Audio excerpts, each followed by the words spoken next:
Dear students, मैं ज्योति Saxena MS college Bikaner से।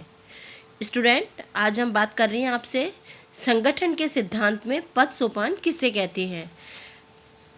पद सोपान को अंग्रेजी में हायरार्की कहते हैं, जिसका अर्थ है सत्ता की श्रेणियों की निम्नतम से उच्चतम तक की एक व्यवस्था।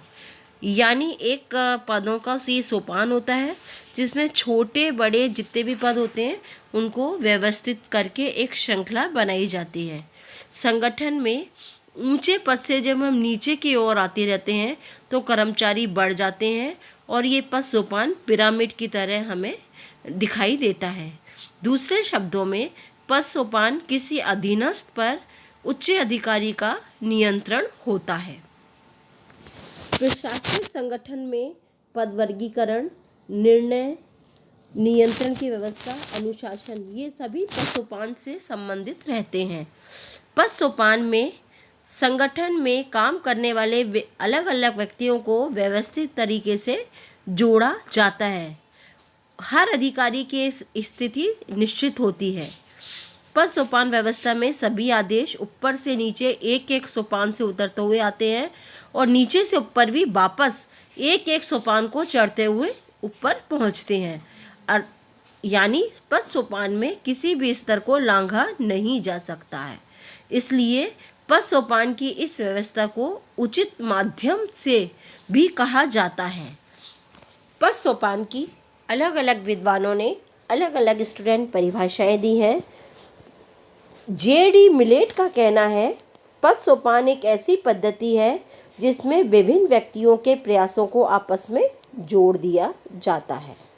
मूने और रैली ने इसे सीढ़ीनुमा सिद्धांत कहा है। हेनरी फयोल ने इसे सोपानात्मक श्रृंखला कहा है।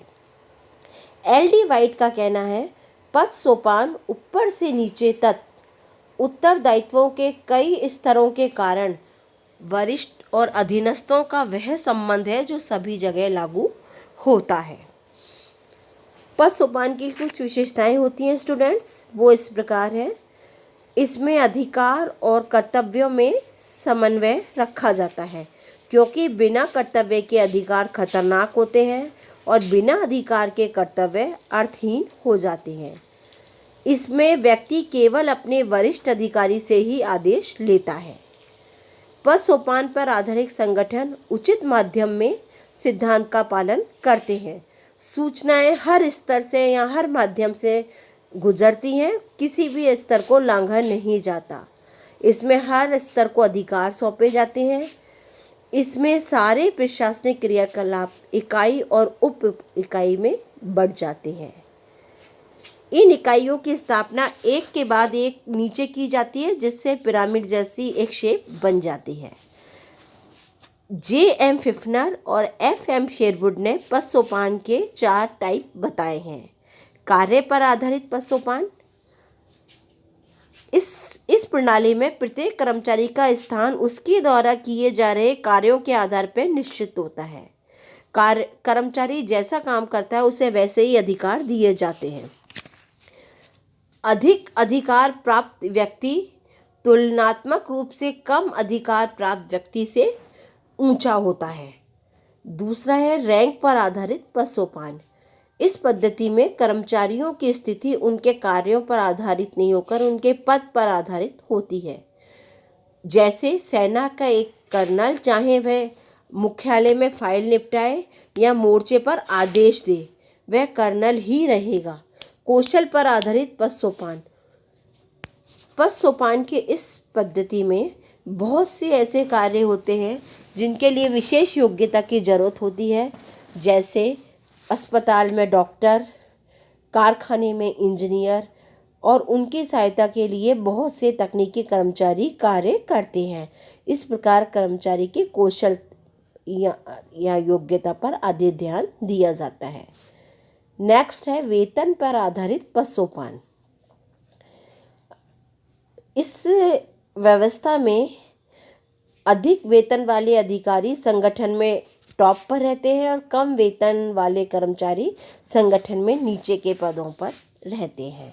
इस प्रकार स्टूडेंट 4 प्रकार के पद सोपान होते हैं: कार्य पर आधारित, रैंक पर आधारित, कौशल पर आधारित और वेतन पर आधारित पद सोपान।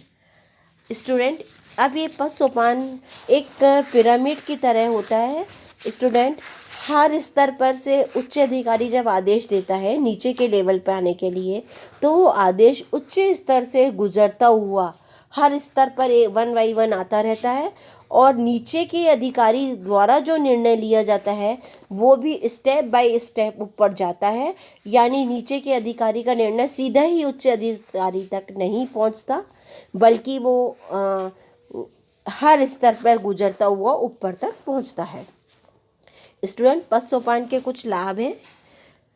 इससे संगठन में आदेश की एकता बनी रहती है। इससे संगठन में समन्वय, अनुशासन बना रहता है। यह व्यवस्था संगठन में संचार माध्यम को स्पष्ट करती है। इससे संगठन में हर स्तर पर उत्तरदायित्वों का निर्धारण करना आसानी हो जाता है। पद सोपान व्यवस्था के कारण उच्च अधिकारी के कार्यों का बोझ हल्का हो जाता है। प्रशासनिक नेतृत्व का विकास होता है। उचित माध्यम से नियमों का पालन करने से यह आराम से पता चल जाता है कि फाइल कहाँ है। अधीनस्थ को उच्च अधिकारी जब कार्य सौंपते हैं तो उन्हें संगठन में ऐसा लगता है कि उनका भी एक महत्वपूर्ण स्थान है और वो उनमें संगठन के प्रति अपनेपन की भावना का विकास होता है। स्टूडेंट, पद सोपान की कुछ हानियाँ भी हैं। पद सोपान में आदेश ऊपर से नीचे जाते हैं और निम्न अधिकारी से ये उम्मीद की जाती है कि वरिष्ठों के आदेश का पालन वैसा का वैसा ही करे। इससे संगठन में लचीलापन नहीं रहता। पद सोपान व्यवस्था की सफलता या असफलता संगठन के मुखिया की इच्छा या अनिच्छा पर ही निर्भर करती है।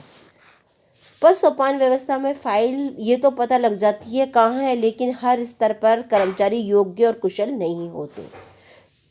इस सिद्धांत को अपनाने से संगठन में कठोरता, नियमबद्धता और रूढ़िवादी का जन्म होता है।